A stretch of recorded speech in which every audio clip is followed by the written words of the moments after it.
your parents about Maynard Jackson and see what they say. So, Mr. Maynard Jackson, you guys know the Olympics, right? Yes. You guys remember the Dream Team, the time Michael Jordan was on the Olympics? Yes. So, this is the man that is responsible for that right here. So, Mr. Maynard Jackson brought the 96 Olympics?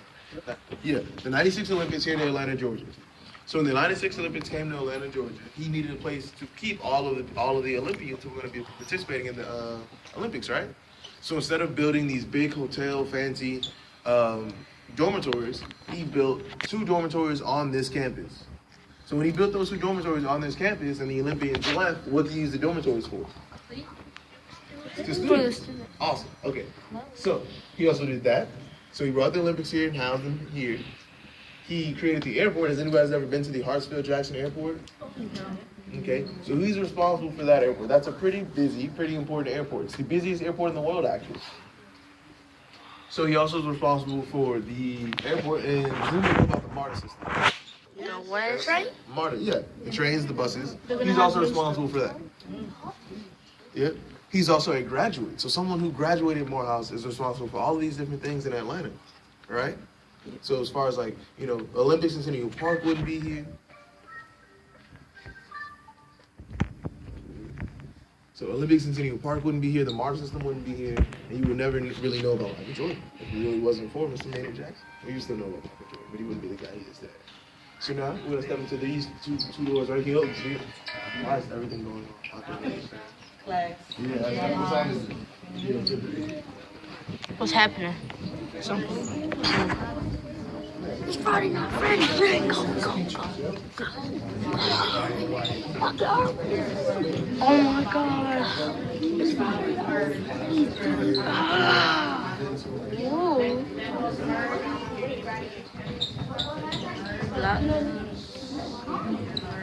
Whoa. Internal.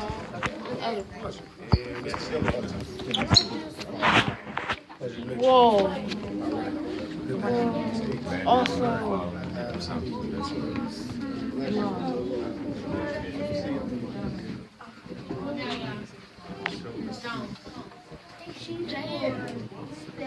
My storage is full.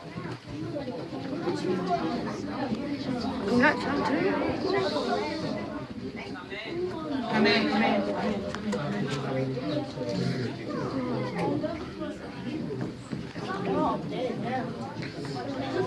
I paused mine. No, I'm still recording. I'm doing a second video.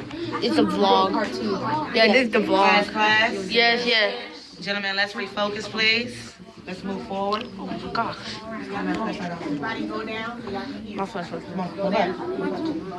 Go down. Let's go. Keep going. Come on down. Come on, Devon. Yes, sir. Yes, sir. So, Famous YouTuber Devon Stamps. The International Hall of Honor houses a lot of portraits from a lot of different places. So every person you see in this hall represents the spirit of Morehouse. None of these people, not all these people necessarily went to Morehouse, not all these people are necessarily made African American or a man, to be exact. So, but in the International Hall of Honor, we have our President's Wall. So these 3 portraits and those 3 portraits and the first 2 over there are all presidents of Morehouse College. So I like to play a game with these portraits, and I think there's a really fun fact in here. Out of these 3 portraits, so this is how it goes. 1, 2, and 3, right? You guys see your 3 options. 1, 2, and 3. Option 1, option 2, option 3. Can anyone tell me out of these 3 gentlemen, who was the first African-American president of Morehouse? Oh no, wait. We're gonna raise our hand. How many people think number? Oh, put your hands down. Hands down. Everybody listening? All right. So here are your options. Who thinks number 1 was the first black president? Yes. Listen to the question. First black president of Morehouse. It's Journalist Devon So we have this Stamps. man. We have number 1. Who thinks number 2? Can you repeat that question again, sir? Who thinks the first black president of Morehouse College? Listen to the You question. hear the question. Listen. Say the question one more again, sir, please. The first black president of Morehouse College. Can All right, you- let's try. So we have option number 1. Who thinks option number 1? Look at option number 1. Who thinks option number 2? Look at option number 2. And who thinks option number 3? You gonna put your hands down? Black president. Number 3 is unanimous. Is it right? No, the correct answer is number 2. I see that. See the first time. I knew it. I said number 2 the first time. Gut instinct. I said number 2 the first time. Yes, yes. Yes, yes. Now, gentlemen, this is a Teacher. perfect example. What I'm talking about is training is details. Let's make a connection to when we're reading into this situation right here. Pay close attention. All right. So has anyone ever heard of the one drop rule? No. It's a pretty old thing. So back in the late 1800s, back a really long time ago, people assumed that if you had one drop of black blood, right? So one of your grandparents, one of your uncles, one of your aunties, if someone in your family was African American, you were considered African American man. So somewhere in John's life, he had a black grandmother, like great grandmother. He was white skinned, both his parents were Caucasian, but they were considered African Americans because of that. Isn't that crazy? Yeah. So now we're in a place where after John Hope and after Martin Luther King, that everyone kind of be equal and definitely live together in peace, right? So isn't that kind of cool to have such a big difference from such a long time ago, and now everything is so different where you guys aren't even familiar with these people are. Isn't that cool? So one last thing we want to talk about before we step in.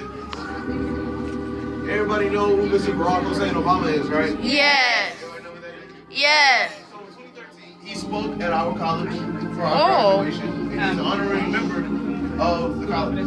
So he's an honorary graduate. He has a degree from Morehouse College. I'm looking. Let me get out the way. So everyone see this portion, everyone make the connection of Martin Luther King, Morehouse College, and Barack Obama in Morehouse College. Okay, you guys see that music? Yes. That means we're about to enter into the chapel. I need you guys to be on your best behavior, keep your voices down, because we're about to enter into our church, our chapel. Did you hear that? So this chapel is very important because a lot of stuff happens here. A lot of when students first get here, they spend a lot of time inside of this room, inside of this chapel. Because we go through new students.